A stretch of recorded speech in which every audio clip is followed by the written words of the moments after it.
करने में पूरी मदद करते हैं उसमें, तो उसे आप कीजिए। और ये तब होगा जब आपकी मुजैटी अच्छे लोगों की। मैं मंथरा के प्रसंग में यही कहना चाहता हूं, मेरे प्रभु श्री राम जी युद्ध जीतने के लिए गए, उनके पास जितने भी लोग थे वो सब ठीक थे, वो अच्छे थे, वो बढ़िया थे। रावण के पास जो लोग थे वो मुजैटी ठीक नहीं थे, वो लोग ठीक नहीं थे। आप बहुत बड़े व्यापार में सफल हो जाएंगे, आपका यूनिट बढ़िया होना चाहिए, आपके यहाँ काम करने वाले लोग अच्छे होने चाहिए, लेकिन मालिक भी उदार हो तब ये सब होता है। मैं ये तो नहीं कहूंगा छोटे लोग, हाँ जो काम करने के लिए निकले हैं वो आपकी वस्तुओं से कम प्रसन्न, आपके व्यवहार से ज्यादा खुश होते हैं। अपना व्यवहार इतना ठीक रखिए, अपने बच्चों की तरफ से स्नेह कीजिए, वो आदमी तुम्हारे यहाँ बूढ़ा हो जाएगा, तुम्हें छोड़ करके नहीं जाएगा। आप अपने घर आते हैं, बच्चों के लिए कुछ खाने पीने के लिए लेके आते हैं, कभी भी आप अपनी फैक्ट्री जाते हैं, मैं भी एक आध जन्म पहले बढ़िया रहा था, इसलिए कुछ बातें मुझे याद हैं और ये सही है जो यहाँ से बोला जा रहा है। मेरी दादी बोलती थी, मैं छोटे में अपने कई जन्मों को याद किए था, लेकिन चकिया पर बिठा करके उल्टा घुमा दिया, वो सब विस्मृति हो गई। ये सही है जो यहाँ से कई जन्म, मैं चिकनी चुपड़ी बात नहीं कर रहा हूँ, एक जन्म में मैं बढ़िया भी था, अग्रवाल फैमिली में मेरा जन्म हुआ था, और वो सब बातें मुझे वो पूरी नहीं बतानी है, क्योंकि जरूरत नहीं है उनको बताने के लिए। मैं कहूंगा यदि मैं आपकी भी लाइन में होता तो भी मिट्टी को सोना ही बनाता, जिस भी लाइन में होता उसमें, जिस लाइन में जी रहा हूं उसमें भी बड़े ढंग से, बड़े बढ़िया तरीके से जिया जा रहा है। आप अपने ऑफिस दफ्तर जाते हैं, कुछ समोसा डाल के लेके जाइए, कुछ खाने पीने की चीज लेके जाइए, मैं गारंटी के साथ कहूंगा तुम्हारी लेबर छुट्टी में घड़ी नहीं देखेगी कभी, तुम्हारे लिए आंसू बहाती रहेगी। 500 रुपए के समोसे खिलाओगे, तुम्हारी लेबर काम करने वाले लोग उसी दिन 5000 रुपए का काम करके जाएंगे। ये आपके व्यवहार के ऊपर डिपेंड है, ये आपकी उदारता के ऊपर डिपेंड है। और आप कितने भी बड़े धनपति हो, कितने भी बड़ी कंपनी के मालिक हो, यदि आपके यहाँ लेबर नहीं टिकती है तो फेल होने में बिल्कुल देर नहीं लगेगी। जितने भी बड़े कारोबारी जो फेल हुए हैं, जितने भी ट्रांसपोर्टर फेल हुए, उनके ड्राइवरों ने उन्हें फेल कर दिया। जितने भी कंपनी वाले फेल हुए हैं, लेबर वर्ग ने उन्हें खत्म किया, क्योंकि उनका व्यवहार इतना ठीक नहीं था, वो ठीक से उनसे बात ही नहीं करते थे, वो ठीक से उनसे बोलते ही नहीं थे। तो इस बात का जरूर ध्यान रखिए, इतना उदार बनिए, जब उन्हें आप अपने परिवार का आप समझते, इसमें आपकी ग्रोथ बढ़ेगी, इसमें ही तो आपका डेवलपमेंट छिपा है।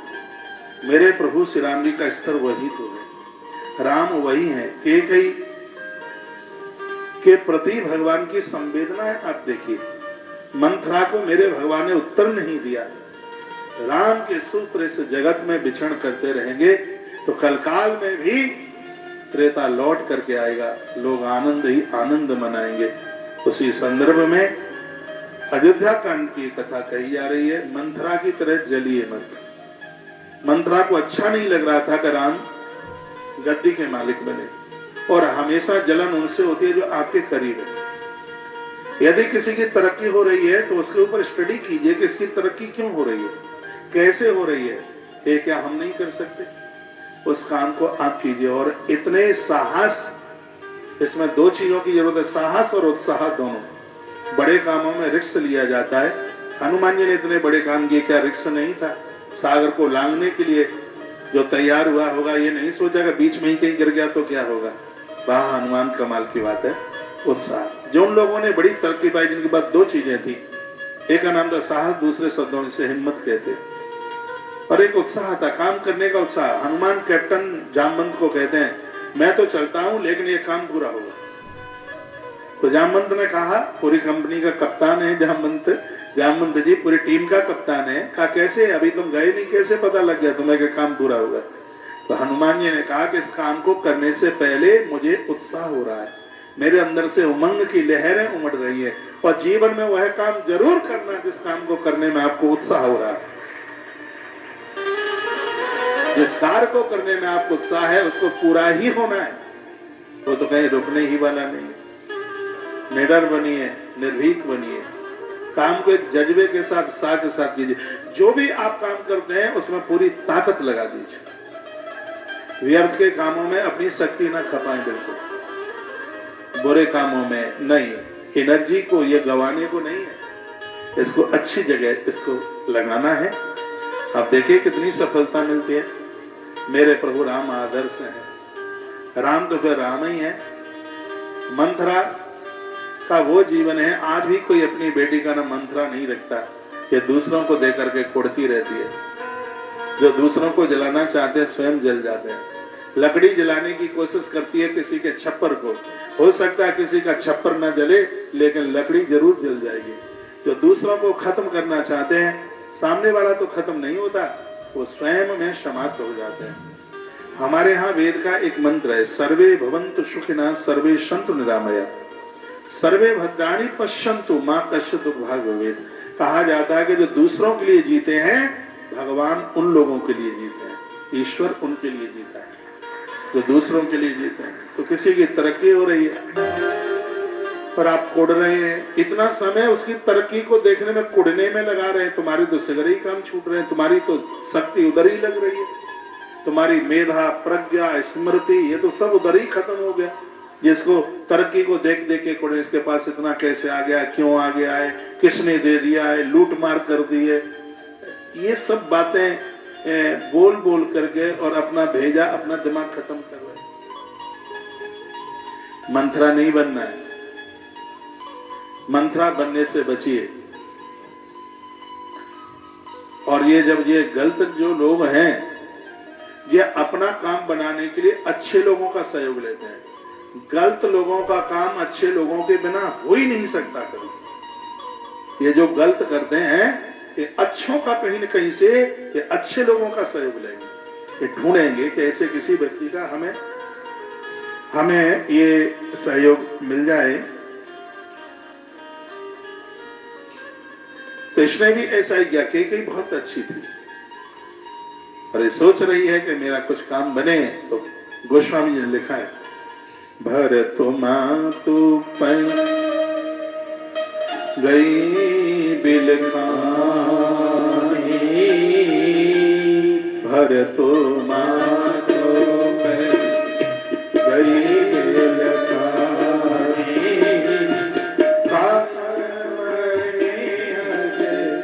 कई हंसरानी,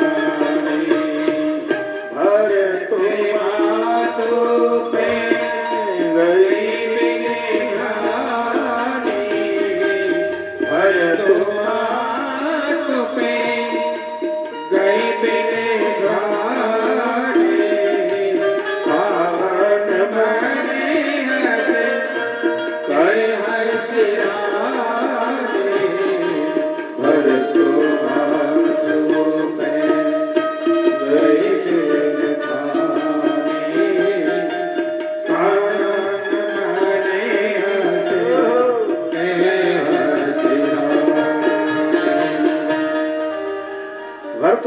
भरत की मां कैकेयी के पास में जाकर के पहुंची और बड़ी जोर से रोने लगी।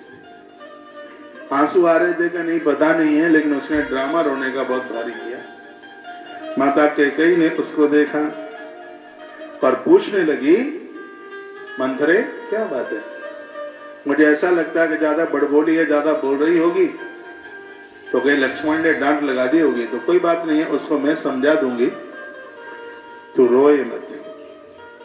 उसके तत्पश्चात वो और ज्यादा केस खोल करके उसने ज्यादा रुदन किया। तो माता कैकेयी को लगा कि कहीं कुछ बुरा तो नहीं हो गया, गलत तो नहीं हो गया। तो माँ का स्नेह प्रेम देखिए, कैकेयी माता ने सबसे पहले पूछा, मेरा राम तो ठीक है कैकेयी? उसके बाद उसने महाराज के समाचार पूछे, माता कौशल्या के समाचार पूछे, लखनलाल के समाचार पूछे। अपने बच्चों का तो उसे ध्यान ही नहीं है। कैकेयी का राम के प्रति बहुत भारी लगाव है। जब पूछा कि ये कैसे हैं, तो इसने जवाब दिया कि आज इस अयोध्या में राम और राम की माता के अलावा और कुशल है ही कौन? जैसे महाराज अवध की गद्दी देने के लिए जा रहे हैं, राम से बढ़कर के और कुशलता किसकी हो सकती है? राम गद्दी के राजा बने तो ये मुझे अच्छा नहीं लगता। क्यों? यदि राम गद्दी के राजा बनेंगे तो उनकी माता कौशल्या राजमाता बनेगी, तुम्हारा तो कोई प्रभाव ही नहीं हुआ। इतना कहा तो खींच करके कनपटी में थप्पड़ मारे। और ये कथा का संदेश है, घर में तुम्हारी बिल्कुल भी ना बनती हो, लेकिन कोई बाहर के लोग तुम्हारे घर की बुराई न कर पाए। किसी को इतना मौका नहीं दीजिएगा कि आप घर की बुराई सुनते रहें। घर की बुराई सुनना या किसी के लिए भी ठीक नहीं है, चाहे आप बहू हैं, चाहे आप सास हैं, चाहे आप भाई हैं, आप भतीजे हैं, आप कोई भी है। घर की बुराई, परिवार की बुराई तो सुनना ही नहीं है। और माता कैकेयी ने वही किया, उसकी कनपटी में खींच के मारा और क्या कहा, तू जानती है तू क्या बक रही है? राम के राज्य में, राम की राम गद्दी के लिए, और तुझे इतना क्षोभ हो रहा है, मार डालूंगी, अभी लक्ष्मण को बुलाऊंगी और तेरी जीभ को निकलवा लूंगी। ऐसा माता कैकेयी ने मंथरा को कहा। मंथरा नीचे गिर पड़ी, साहस करने लगी। मैं कहूंगा नौकर चाकरों के मुंह जितने आप ज्यादा लगोगे, वह आपको प्रति उत्तर की देने की कोशिश करें। बात तो यही है कि उनको ज्यादा मुंह नहीं लगाइए बिल्कुल भी। ये आपको आदर ना करें, मान न करें, आपकी बात को काटें, आपका भय न हो, आपका डर न हो, 1 मिनट में छुट्टी करो, दूसरी मिनट लगे ही नहीं, इसका खामियाजा तुम्हें भोगना पड़ेगा। माता कैकेयी को उसी समय यदि मंथरा को निकाल देते तो अवध अनाथ नहीं होता। शकुनी को उसी समय हस्तिनापुर से बाहर निकाल देते तो इतना बड़ा युद्ध नहीं होता। माताओं की मांग का सिंदूर उड़ गया। ऐसे लोगों को आप ज्यादा बढ़ावा दे दोगे जो समाज के लिए खतरा बन करके पैदा हो रहे हैं। ऐसे लोगों का बाहुल्य तुम्हारे ऊपर होगा, ऐसे लोगों की तुम्हारे ऊपर चलेगी, तो वहां बिल्कुल दिक्कत ही दिक्कत है। आमना सामना करने लगी है, मंथरा सामना करने लगी। कब सामना करने लगी? जब माता कैकेयी ने कहा कि इस धरती पर माता कौशल्या जैसी नारी प्रकट नहीं हो सकती, पैदा नहीं हो सकती। तो मंथरा ने कहा क्या सबूत है तुम्हारे पास कि कौशल्या भली है? तब माता कैकेयी की आंख में आंसू आ गए, वो रो पड़ी और कहने लगी, माता कौशल्या के अच्छे होने का तू मुझसे सबूत मांगती है? तो सुन, यदि माता कौशल्या इतनी अच्छी, इतनी बढ़िया ना होती तो राम जैसा बेटा उसकी कोख से कभी भी पैदा नहीं हो सकता। तो राम की जनेता है, वह नारी अपने आप में कभी साधारण नहीं हो सकती। मैं तो रोजाना प्रातः जागती हूं तो भगवान को प्रार्थना करती हूं, हे प्रभु द्वारा से धरती पर मुझे तो स्त्री बनाए, तो तू मुझे राम जैसा बेटा दे देना और जानकी जैसी पुत्र वधू दे देना। मैं तो रोजाना उस ईश्वर को, उस प्रभु को, मैं तो यही प्रार्थना में करती रहती हूँ। उधर वो गिर करके रोने लगी और क्या कहने लगी, राम है क्षण कुशल के ही आजू। राम की कुशलता तो सब जानते ही है, हम तो चेरी है, दासी हैं, कोई रानी तो बन नहीं जाएंगे। पर तुम्हारा नमक खाया था, तुम्हारी रोटियां खाई थी, तो हमें लगा कि तुम्हारा सीधापन है।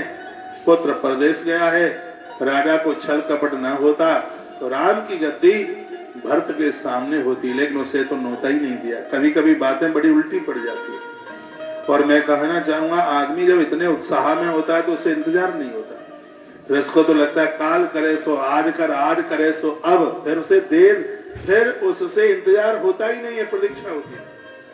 महाराज ने तो कभी सोचा भी नहीं था कि मैं भरत को नहीं बुलाऊंगा तो ऐसी ऐसी बातें चलेंगी, तो कोई मन में ऐसी बात भी नहीं थी। लेकिन ये कुछ पढ़ाने सिखाने वाले लोग इस प्रकार से मूड खराब करते हैं, कई का मस्तिष्क घुमा दिया।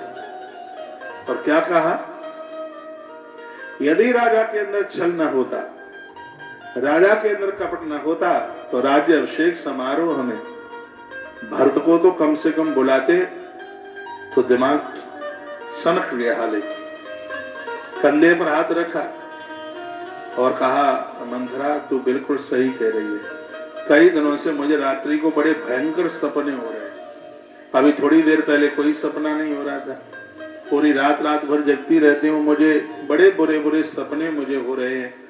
रो पड़ी कैकेयी कहने लगी कि राजा ने मेरे साथ बहुत बड़ा छल कपट किया है। तब तक मंथरा ने कहा, कानों से सुन के आइए, महाराज ने कहा था राम गद्दी के राजा बनेंगे, कौशल्या राजमाता होगी, कैकेयी दासी होगी। वो दासता स्वीकार कर सके तो रहे अयोध्या में, नहीं तो अपने के देश चली जाए। ऐसा महाराज ने कभी कुछ नहीं बोला था, लेकिन ये गलत लोगों का स्वभाव है कि उल्टी पुल्टी बातें ही करके लोगों का मूड मन बदलने की कोशिश करते हैं। और मंथरा ने वही काम किया। ये कथा अयोध्या की मंथरा की नहीं है, ऐसी मंथराएं आपके पड़ोस में भी रहती हैं, ऐसी मंथराएं आपकी रिश्तेदारी में भी रहती हैं। ऐसी मंथराएं, इनसे सावधान रहिए। यहाँ पर बुआ लोग बैठी होंगी, आप अच्छी वाली बुआ बनना, ब्रांड वाली बुआ। मैंने एक ऐसी बुआ को देखा जो अपने पियर गई, भतीजे की बहू को भड़का के आ गई और बोली तेरी तो सास ऐसी है, थोड़ी ननद और भाभी में कम पड़ती है, पता नहीं क्यों ऐसा, ये तो मुझे मालूम नहीं है। ननद भाभी की चुगली ना करे तो बहुत बड़ी बात समझिए, भाभी ननद के लिए कुछ ना बोले तो बहुत बड़ी बात समझिए। तो गई रक्षाबंधन के समय पर वो गई थी वहां अपने पियर में, तो भाभी के ऊपर तो साम्राज्य नहीं चला, लेकिन भतीज बहू को बहका करके आ गई।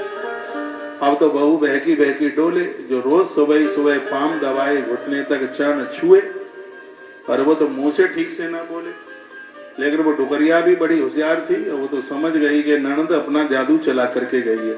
बहुत लोगों को इसी में ही खुशी मिलती है, उनको हाजमोला से भोजन नहीं पचता। किसी की चुगली उल्टा पुल्टा कर दें तो उनकी रोटियों को भी पचने में देर नहीं लगती। ऐसा बिल्कुल कभी नहीं कीजिएगा। किसी के घर को उजाड़ कर आबाद बनने की कभी कोशिश न करना, नहीं तो जीवन मंथरा और कैकेयी जैसा हो जाएगा। आज भी कोई अपने बच्चों का, बेटियों का नाम ना कोई मंथरा, मैंने तो सुना नहीं, आपने सुना हो तो पता नहीं। ना तो कोई कैकेयी मिली उस कैकेयी के अलावा, और ना कोई मंथरा मिली। तो मैं इस पवित्र सोनीपत की पवित्र व्यासपीठ से इस अयोध्या कांड की कथा में कहूंगा कि कथा किसी और की नहीं है, ये कथा हमारी और आपकी ही कथा है। गलत लोगों को आप अच्छाई का परमिट देना शुरू कर दोगे। क्या कहा कैकेयी? कहती है तू तो इतनी अच्छी है, मेरी सगी बहन से ज्यादा है तू। कहा माँ जाई से ज्यादा है तू। रो पड़ी। माताओं को तो आंसू भगवान ने इतने दिए कि हाल ही रोना, पता नहीं कहां से, कौन से कुंड में से इतने आंसू आते। हम बहुत छोटे छोटे होते थे, कोई रोना तो माताओं से सीख ले, अपने ऊपर मत लेना। तो हम गैया चरा रहे थे सड़क पर गैया, एक राजस्थान रोडवेज निकलती शाम को 4:30 बजे वहां से। हमारा गायों को लौटने का समय होता था, एक सुबह जाती थी 9:30 बजे, एक शाम को जाती 4:30 बजे। तो कुछ माताएं उस रोडवेज में से उतरी और जीजी कैसी हो कैसे हो, गांव में कोई गमी हो गई थी, किसी की मौत हो गई, तो उनके यहाँ बैठने के लिए वो जा रही थी फिरने के लिए। तो आपस में बात, जीजी कैसी हैं, अकेली आई वो नहीं आई, अरे सरसों कट रही थी, उन्हें टाइम नहीं मिला, वो साइकिल से हमें इसमें बस में बैठा गए और वहां लेने को आ जाएंगे। आगे आगे वो माता है, पीछे पीछे हमारी गैया, तो कान तो चल ही रहे थे, सब सुनाई मेरा, खूब बड़ी जोर से खुश आते प्रसन्न। लेकिन जिसके घर पर मौत हुई थी, जैसे ही देखा कि वो घर 20 मीटर रह गया होगा, तो उन्होंने ऐसे पल्लू डाला। गांवों में आज भी पल्लू थोड़ा लंबा ही चलता है, तो ऐसे लंबा पल्लू डाल के वो इतनी जोर से रोई माताएं कि हम तो डर गए कि जो इतनी बातें करके कुछ अमरूद भी खा रही थी रास्ते में है। सही है जो बोला जा रहा, अमरूद खा गई होंगी 5-4 किलो। 8-7 माताएं थी, पूरा झुंड था। तो जैसे वो बस में से लोग निकलते तो वहां ठेली वाला खड़ा रहता था बस अड्डे पर, बड़े बढ़िया अमरूद, तो उन्होंने 5-7 किलो पूरा, एक प्लास्टिक टाइप का बैग आता है गांवों में आज भी चलता है, तो उन्होंने वो पूरा भरवा लिया और खाई। वो तो उनके 4 टूक करने की जरूरत थोड़ी थी, अमरूद सीधा डायरेक्ट जावे, अरे बिना पटा चढ़ाए। और जैसे 20 मीटर घर बचा तो घूंघट डाल करके इतना जोर से रोई, राम राम, आंसू आए कि नहीं वो जाने, रोना तो कोई आपसे सीख ले, बहुत बड़ी योग्यता है। कैकेयी रोई कि तू तो मेरी असली बहन है, सगी बहन से ज्यादा। अब ऐसा तू कुछ कर जिससे राम की गद्दी न हो। मुझे पति त्यागना पड़े तो मैं त्याग दूंगी, मुझे प्राण त्यागने पड़े तो मैं त्याग दूंगी, लेकिन मैं राम की गद्दी नहीं होने दूंगी। ये गलत लोगों का असर है। देखिए अपनी बहुओं को बचाओ ऐसे लोगों से, अपने बेटों को बचाओ ऐसे लोगों से। ऐसे लोगों का यदि प्रभाव जम गया तो घर का सुपड़ा साफ हो गया। इसलिए तो हम कहते हैं घर में कुछ काम नहीं है तो कंबल ओढ़ के सो जाओ, सर्दी में नींद भी बड़ी अच्छी आती है। बाजरा की रोटी का मलीदा खा के तो बहुत ही अच्छी नींद आती है। अगल बगल में मत जाए, ऐसा नहीं है बहुएं काम करने को आगे तो डुल्लो बने, कभी जा दहली पर बैठे, कभी बा दहली पर, पूरे गली को ही नापते फिरे बिना इंची टेप के। नहीं, अपना आराम से घर बैठिए। निठुल्ले लोगों के पास, बिना काम के लोगों के पास बिल्कुल भी बैठने की जरूरत नहीं है। कहने लगी पति को त्याग दूंगी, एक पतिव्रता नारी कहती है कि मैं पति को त्याग दूंगी, इसके लिए मैं अपने प्राणों को त्याग दूंगी, मैं राम को गद्दी नहीं होने दूंगी। बहन, इसके लिए तू मुझे कुछ उपाय बता दे, मुझे तेरा समर्थन चाहिए, मुझे तेरे विचार चाहिए। खुश हो गई वो तो, मंत्रा तो खुशी के मारे। पर इसको मिल क्या रहा है, इसको तो चेरी दासी ही रहना है कि कुछ लोगों की मानसिकता लोगों का बिगाड़ने में ही उन्हें खुशी होती है, वो तो बड़ी प्रसन्न होती है। और क्या कहती है, उपाय मैं बताई देती हूँ। एक बार महाराज ने तुम्हें वरदान देने के लिए कहा था, 2 वरदान देने के लिए कहा था, तुमने आज तक मांगे नहीं है महाराज के पास में, तुम्हारे वह 2 वरदान हैं और आज मौका है उन 2 वरदानों को हम मांग लीजिए। मैं माताओं को कहता हूं, पति से कभी ऐसी मांग मत रखना, समाज से कभी ऐसी मांग मत रखना कि समाज उन मांगों को पूरा ना कर पाए, पति उस मांग को पूरा ना कर पाए। इतना सहज बनना। माता कौशल्या ने जीवन में अपने आदमी से कभी कुछ नहीं मांगा, इसलिए तो उसकी कोख से राम चल करके आए। मांगना नहीं, ऐसी मांग रखना नहीं कि जिसको आदमी पूरा ना करता है। तो ये कहती है कि महाराज के पास तुम्हारे 2 वरदान है और आज है मौका, मांगो। कब के वरदान थे ये, वो भी मैं आपको निवेदन कर दूं। एक बार देवासुर संग्राम हुआ था और देवराज इंद्र को महाराज दशरथ की जरूरत पड़ गई थी। महाराज दशरथ एक ऐसे राजा हैं, बच्चे को बैठा उसको, इतने बड़े धनुर्धर हैं कि शब्द भेदी बाण चलाते। उस समय इधर देखिए, ये योग्यता सबके पास नहीं थी। मृत्यु लोक का एक ऐसा राजा था जो शब्द भेदी बाण चलाता है। कोई शब्द बोल दे और बाण लगता शब्द में, शब्द को पकड़ करके बाण वहां तक पहुंचता था। शब्द भेदी बाण चलाने वाले दशरथ, देवराज इंद्र को जरूरत पड़ी उनकी, तो महाराज दशरथ युद्ध करने के लिए गए। क्षत्रियाणियों में जितने गुण होते हैं वो सबके सब माता कैकेयी में थे। कैकेयी माता को वो संग लेकर के गए। युद्ध इतना हुआ कि दैत्य पराजित हो गए, परास्त हो गए। देवराज इतने प्रसन्न हुए। देवराज की पत्नी, देवराज इंद्र की पत्नी जिसका नाम था सची, सची माता ने एक हार दे दिया उतार के, अपना एक आभूषण दे दिया, उसका नाम था चूड़ामणि। इंद्र ने, ये वाल्मीकि रामायण के 66वें सर्ग में इसकी चर्चा की गई है। लोग कहते हैं अंगूठी कहां से आई, चूड़ामणि कहां से आई। अंगूठी पितृलोक से आई थी। पितरों ने यह अंगूठी माता मैना को दी थी। मैना ने यह अंगूठी अपनी बिटिया पार्वती को दी थी।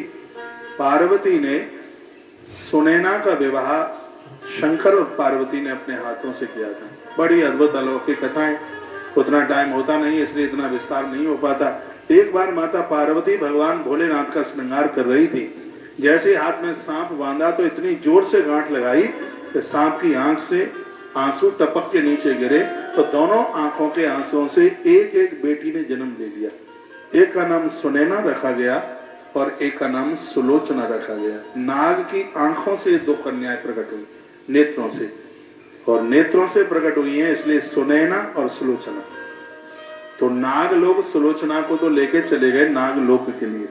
मेघनाद दिग्विजय यात्रा के लिए निकला था, उसने नागों को परास्त किया और सुलोचना के साथ मेघनाद ने विवाह किया, पत्नी बनाकर लंका लेके चला गया। अब सुलोचना तो चली गई उधर, अब सुनैना का कौन करे, सोनैना का लालन पालन कौन करे। तो नर्मदा मैया का किनारा था। उसी समय मां नर्मदा शरीर से प्रकट हो गई और भोलेनाथ को कहा, पिताजी भगवान शंकर की बेटी है नर्मदा, गंगा जी के स्नान करने से जितना फल मिलता है माता नर्मदा के दर्शन मात्र से उतने फल की प्राप्ति हो जाती है। हम व्यासपीठ से आप सबको 12 ज्योतिर्लिंग और बीच में माता नर्मदा मैया की फोटो लगी है, उसमें अभी जबलपुर में बहुत बड़ा आयोजन था।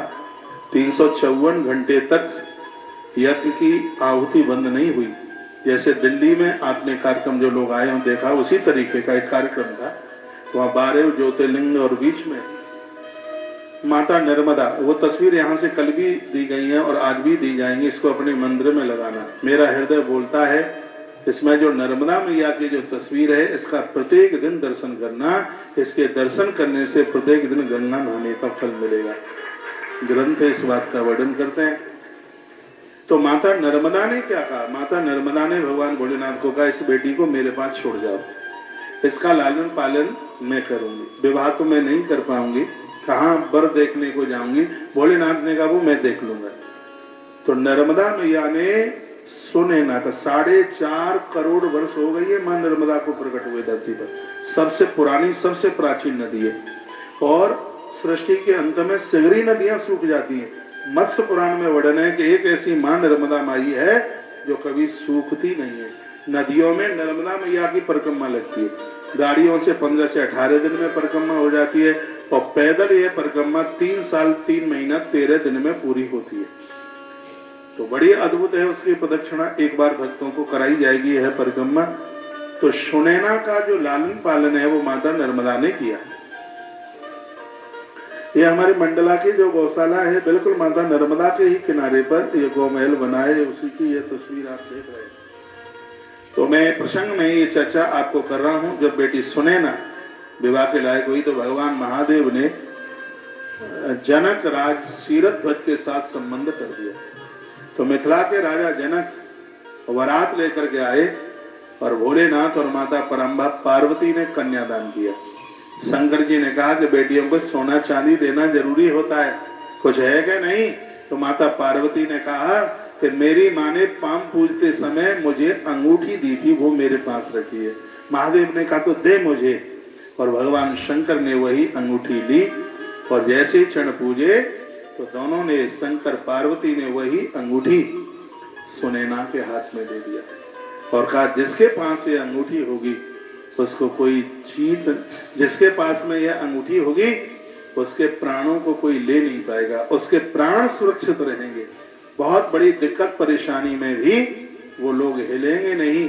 जिसके पास से अंगूठी होगी, जिसके पास से अंगूठी होगी वो अजय होगा, उसको कोई परास्त नहीं कर पाएगा। यह बात माता पार्वती ने सुनैना को यह बात बोली। विवाह पूरा हो गया, समय चला, इनके यहाँ अकाल दुकाल पड़ा, धरती की जुताई की गई तो उससे एक बेटी भूमिजा प्रकट हुई, उसका नाम माता जानकी रखा गया।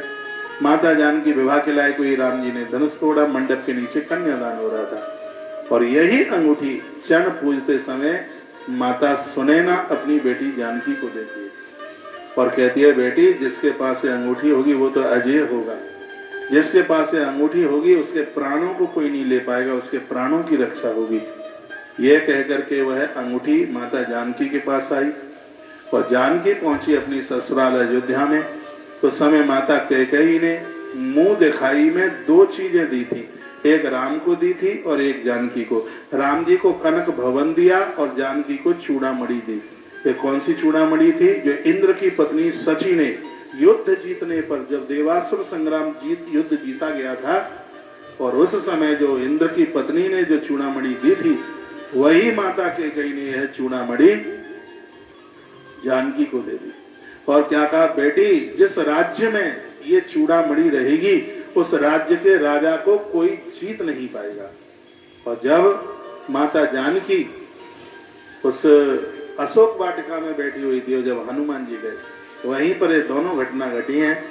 जब हनुमान जी ने मुद्री डाल दी तो माता जानकी ने देखा, ओहो ये अंगूठी जो केवट की नाव से उतरते समय माता जानकी ने प्रभु राम के हाथ में दे दी थी और राम जी ने इसलिए दी क्योंकि इस अंगूठी को मैं जानकी के पास भेज दूं तो जानकी के प्राण सुरक्षित बने रहे। और माता जानकी मरने को तैयार हो रही। दुनिया में एक भी स्त्री पुरुष कोई ऐसा नहीं हुआ धरती पर जो आया जिसके जीवन में एक बार ऐसा ना चल के आया हो कि मैं तो जिंदगी से परेशान हूं, अब तो मर जाए तो ज्यादा ठीक है, लेकिन यह पुण्य जीवन को सुरक्षित रखते हैं। तो मैया ने भी अशोक वृक्ष से आग मांगी, मरने के लिए तैयारी, उसी समय हनुमान जी ने वो डाल दी। क्या डाल दी? मुद्रिका डाल दी। मैया ने खड़े होकर के लिया, देखा, का जीत को सके अजय रघुराई। भगवान अजय हैं, उनको कोई जीत नहीं सकता। जब ये अंगूठी हो तब तो कोई जीत ही नहीं सकता। तो माया से सिरच नहीं जाए, और दुनिया के स्वर्णकार इसको बना नहीं सकते। तो ये आई कहां से? वो लंबी कथा है, वहां तक मैं नहीं जाऊंगा। और हनुमान जी ने कहा, मां तो मोहि दीजे कछ छीना, जैसे रघुनायक मोहि दीना। जैसे प्रभु ने मुझे चिन्ह दिया, आप भी तो मुझे कुछ ऐसा दे दें जिससे पता लगे कि मैं माँ के पास से आया हूँ। तो चूड़ामणि उतार तब दयो, माता जानकी ने चूड़ामणि, कुंडल नहीं उतार के दिए, नाक का नथुना उतार के नहीं दिया, चूड़ामणि ही क्यों उतार के दी? क्योंकि इस चूड़ामणि को वरदान मिला है कि जिस राजा के राज्य में चूड़ामणि होगी तो उस राजा को जीतना किसी की ताकत नहीं होगी। तो माता जानकी ने सोचा कि रावण की है अशोक वाटिका, और यदि ये चूड़ामणि यहाँ हुई, यहाँ पर रावण के राज्य में ये रही, तो प्रभु राम रावण को कभी भी नहीं जीत पाएंगे। इसलिए इस चूड़ामणि को भगवान के पास पहुंचाना ज्यादा जरूरी है। मेरे प्रभु श्री राम जी ने अपना डेरा लंका की सीमा से बांट डाला। ये चूड़ामणि की ये इतनी बड़ी विशेषता थी। तो चूड़ामणि और ये मुद्रिका दोनों की कथा बड़ी अद्भुत है। आज युद्ध जीत लिया गया। महाराज दशरथ ने केकई के बलबूते जीत लिया। महाराज दशरथ तो घायल हो गए थे युद्ध में। एक माता केकई ने होठों से लगाम संभाली रथ की। इतने में तो रथ के पहिए का धुरा निकल गया, उसमें से कीला निकल गया। लेकिन इस मैया ने अपनी उंगली डाली और एक हाथ से ऐसी तलवार चलाई कि देवता विजयी हो गए। इतने प्रसन्न हुए देवराज इंद्र। चूड़ामणि मिली। महाराज दशरथ ने कहा, केकई हे देवी, मेरा तो पति बनना सार्थक हो गया। मैं इतना प्रसन्न हूं, तुम हमसे कोई एक नहीं 2 वरदान हमसे मांग लो, हम देंगे। तो माता केकई ने कहा, आपका लाड़ दुलार ऐसे ही बना रहे, मुझे कुछ नहीं चाहिए। महाराज दशरथ ने कहा, नहीं मांगना पड़ेगा। माता केकई की आंख में आंसू आ गए। कहा, राजन आज तो जरूरत है नहीं, जब जरूरत पड़ेगी तब हम तुमसे मांग लें, ये कह दिया। लेकिन अब केकई मांगने के लिए तैयार हो रही है। क्यों तैयार हो रही है? कर्म 2 प्रकार के होते हैं, एक है निष्काम कर्म और एक है सकाम कर्म। जिस समय जीव वेद के सन्मुख खड़ा है, समझ लीजिए उसके जीवन में निष्काम कर्म आते हैं। और वही जीव जब लोभ के सन्मुख खड़ा होता है तो मांगने की भावना चल के आ जाती है। महाराज दशरथ वेद स्वरूप है। राजा ने कहा मांगो, मांगने को तैयार नहीं हुई, लेकिन मंथरा के कहने से मांगना शुरू कर दिया। इसका मतलब यह है कि मंथरा लोभ है, और व्यक्ति जितना लोभ के नजदीक खड़ा होगा हो जाएगा, उतना ही ज्यादा मांगने वाला होगा। तो आज मंथरा क्या बोली? मंथरा ने कहा, दुई बरदान भूपसन थाती, दुई बरदान भूपसन थाती, माधवा जुड़ा दुई बरदान भूपसन, दुई बरदान भूपसन थाती, माधवा जो जोड़ा भयो छाते, दुई बरदान भूपसन थाती, मगवा जो जुड़ा भयो छाते। कहा महाराज के पास तुम्हारे 2 वरदान है। मंथरा कहती है उन्हें मांग लीजिएगा, तुम्हारे लिए अच्छा ही होगा, बढ़िया ही होगा। केकई ने कहा मुझे तो पता ही नहीं है मैं क्या मांगू। तो मंथरा कहती है मैं बताई देती हूँ कि तुम्हें क्या मांगना। सुतहि राज मही वनवासो, सुतहि राज रामे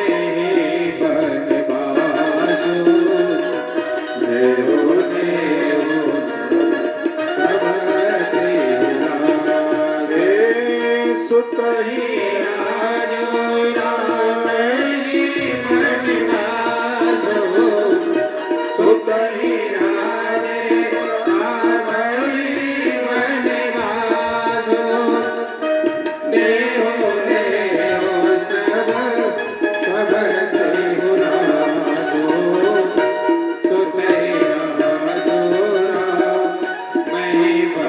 भगवासो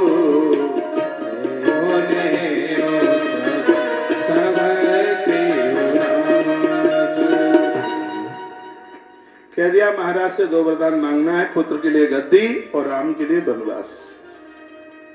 ये 2 वरदान तुम्हें मांगना है और इसके लिए तुम्हें कोप भवन जाना पड़ेगा। राशि वस्त्र उतार दो, चिथड़े धारण कर लो। मंथरा जैसे लोग संस्कृति के कपड़े उतार करके विकृति के चीथड़े पहनवा देंगे। इसलिए ऐसे लोगों से सावधान रहना, इनके जीवन में आने से मांग का सिंदूर पूछ सकता है। कैकेयी ने मंगलसूत्र उतार के फेंका, ग्रंथों में वर्णन है। इतना क्रोध, कभी कभी माताएं क्रोध करती हैं तो मंगलसूत्र ऐसे उतार के पति के मुंह के ऊपर, यह देखा है हमने।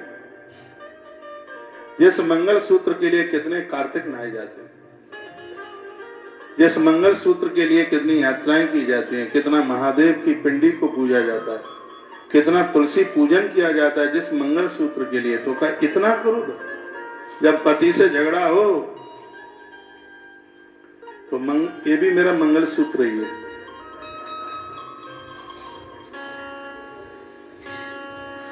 ऐसा कभी नहीं करिएगा।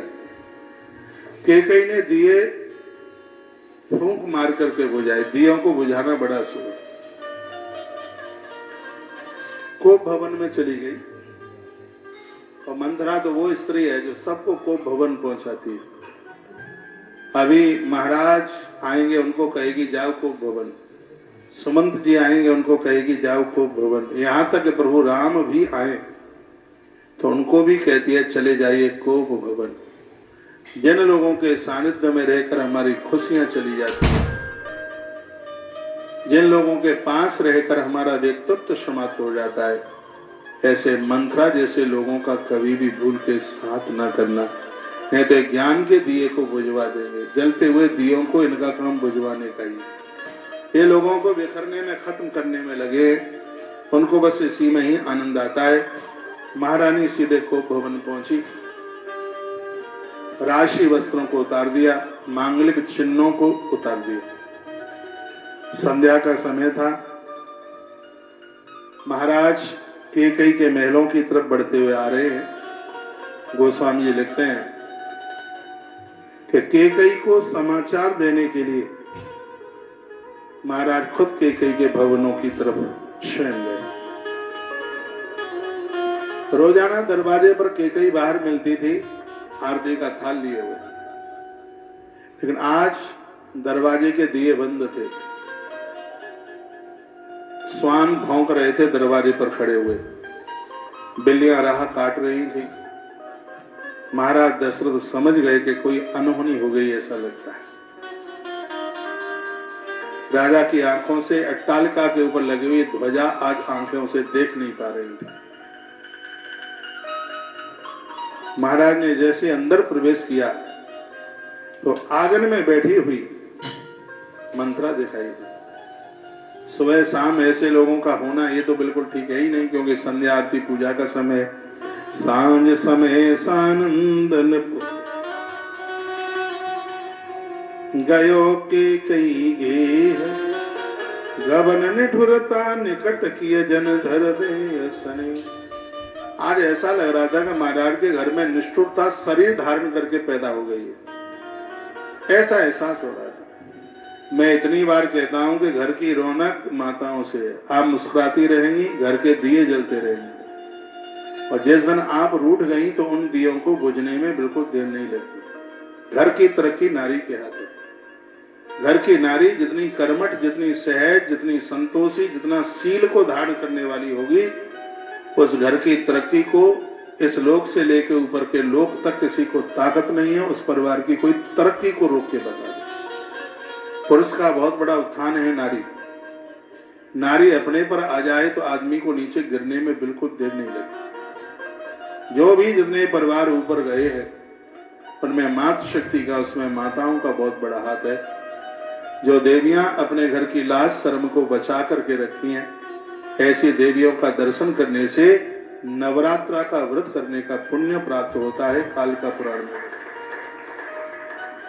मैं तो बहुत बार इन माताओं को कहता हूं, आपके ससुराल में खटपट हुआ है, कुछ ऐसा हुआ है, जन्म देने वाली मां को भी मत बताइए।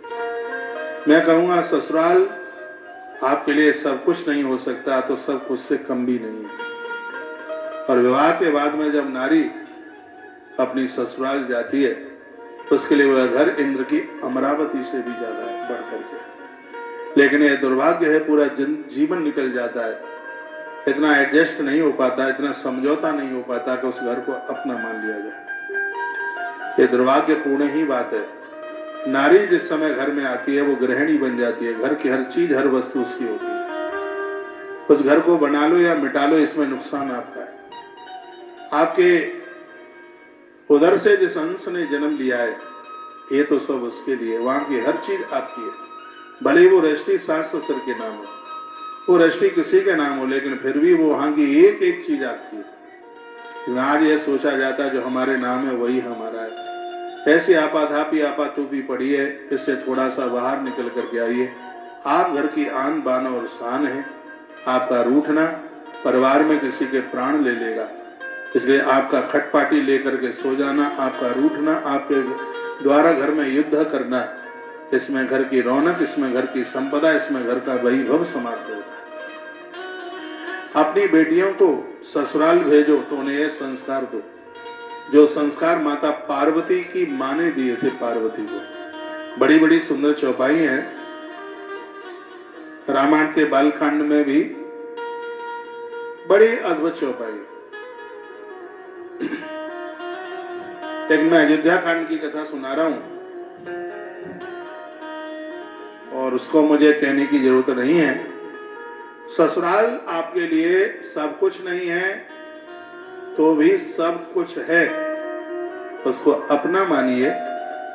तुम और तुम्हारे पति के द्वारा इस घर में वह हो सकता है जिसके लिए कभी किसी ने कल्पना भी न की हो। कौशल्या बनकर अपने जीवन को बिताना। केकई बहुत अच्छी है, लेकिन मंथरा जैसे जनों का उसके ऊपर अधिकार हो जाता है तो केकई अपनत्व को खो बैठती है। ऐसे लोगों का संग करना नहीं है। आज की कथा को मैंने यहीं से प्रारंभित किया है, मैंने यहीं से उसको आरंभित किया है। आपका रूठना घर परिवार के लिए कभी शुभ नहीं हो सकता, कभी मंगलमय नहीं हो सकता। संध्या का समय आदमी 10 घंटा काम करके आया, तुम्हें नहीं पता इन लोगों को मैंने देखा है ये कितनी मेहनत करते हैं बच्चों के लिए, परिवार के लिए। कई बार तो दिल टूट जाता है, बॉस कुछ कह देता है, ऑफिस में कुछ कह दिया जाता है, लेकिन उसको परिवार पालना है और आपकी भी मांगों को उसे पूरा ही करना है। वो भी सोचता है कि मेरी घरवाली की बड़ी जो बहन है, जो मेरा साड़ू है, वो अपनी पत्नी के लिए सब कुछ करता है, तो उसमें फंक्शनों में मेरी पत्नी को थोड़ा नीचा देखना पड़ता है। भले ही मैं 4 घंटे काम ज्यादा कर लूं, लेकिन मेरी भी घरवाली का उसके पियर में नाम हो, ऐसा हर पुरुष ऐसा चाहता है।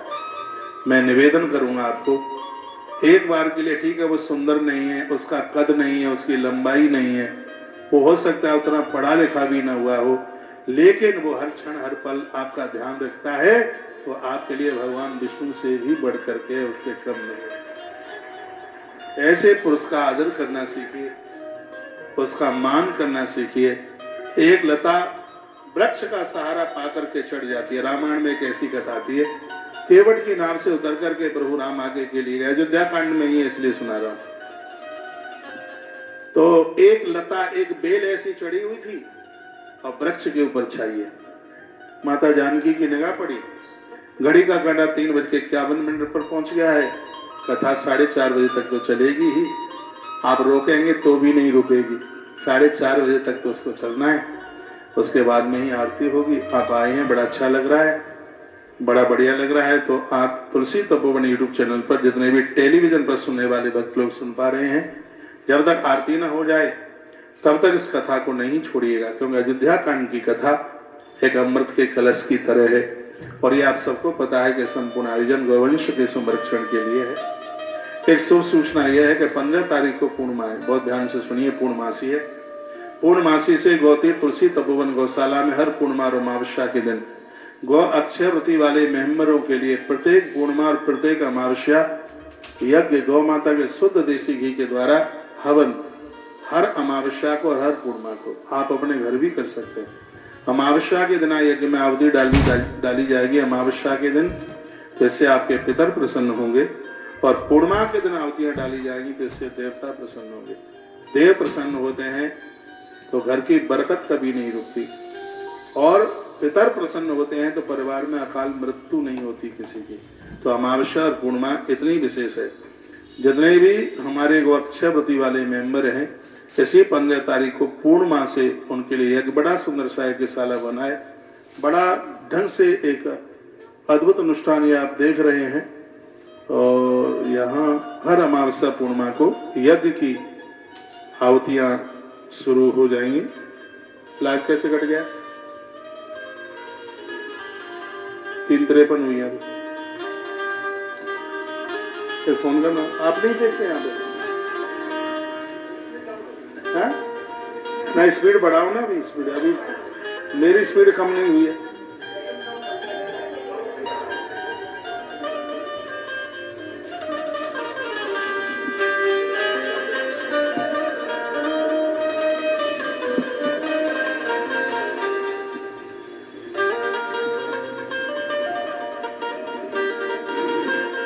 स्पीड कम होने का मतलब है वहां से और तो चल सकती है ना कथा बंद करने का क्या मतलब है?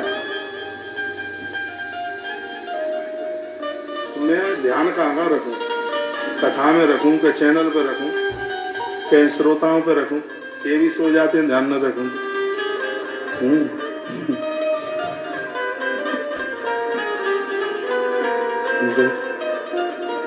लगाओ भी टाइम।